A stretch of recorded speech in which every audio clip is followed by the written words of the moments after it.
Hey guys, welcome to the Isuzu Connect YouTube channel. In this video, I will be going over the customer side of Isuzu Connect and what the customer is able to see. The very first example we're going to use is the check-in email that they receive. And as you can see here, it just basically says that the asset arrived. They have a live link to the case itself, case number, dealership information, who opened the case, and what the status is. Below, you'll see the customer information and the vehicle information. We're going to go ahead and click on the quick link just to look at what the customer is able to see on the portal. This is what the customer is able to see on the portal. They're able to see any notes that the dealership has sent them, any attachments, and the estimate, which is not available yet because nothing has been added to the case. Down below, they see the service location information, asset information, and they also see case information. Repair status is checked in. In the next example, we'll see is the approval request email that they receive with the estimate attached to it. Again, you'll see here that the service advisor has added a note. Please see estimate and approve through Isuzu Connect.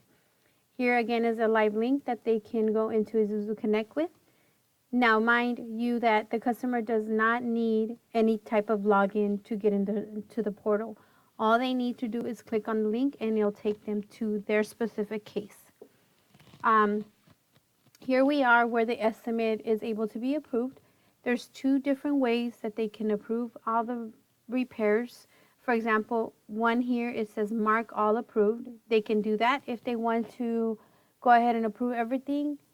Or they can click on the link here with a little menu, and it will itemize what is on the particular estimate. Now, they have the option here to click the menu down and select approve, defer for later, or decline the repair. We're going to go ahead and approve the repairs. It says here your decision is ready to be submitted to the provider. Please finish by clicking submit. If the customer does not click submit, the estimate will not be approved. So we're going to go ahead and click submit. Okay, I'm going to refresh this page.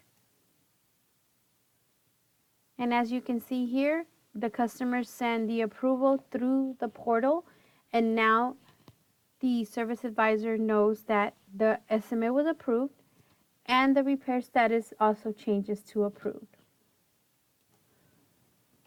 In this next example, I will show you a note that the dealership has sent the customer. They will receive an email like this, and once they click on it, they can actually see the note here that the service advisor has sent them, or they can click on the link and also see the note that the service advisor has sent them. Here's a note.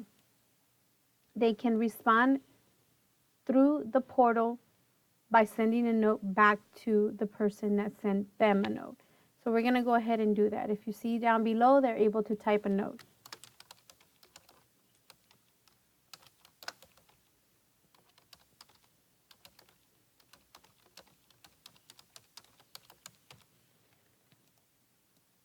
Send note. And here is the note that the customer has sent the service advisor. Once the truck has been repaired and the service advisor hits the asset ready quick action button, the customer receives another email, and it basically is telling them truck has been repaired and is now ready for pickup. The customer can look at the note here, or they can go into the portal with the live link and look at the note that the service advisor has sent them. For this last example, I'm going to be looking at the asset in service, which means that the customer has picked up the truck and is no longer at the dealership. Basically, they see a note that the service advisor sends them. We appreciate your business. They can go into the link and also see the note. And also, the customer has 45 days after the case has been closed to be able to access their case via Isuzu Connect. I hope that this video has been very helpful to you, and it clears up a lot of questions you might have in regards to what exactly the customer sees. If you have any further questions, please reach out to us in regards to the portal and what the customer sees, and we can probably explain a little more to you. Thank you again for watching our video. Don't forget to smash the subscribe button below, and have a wonderful day.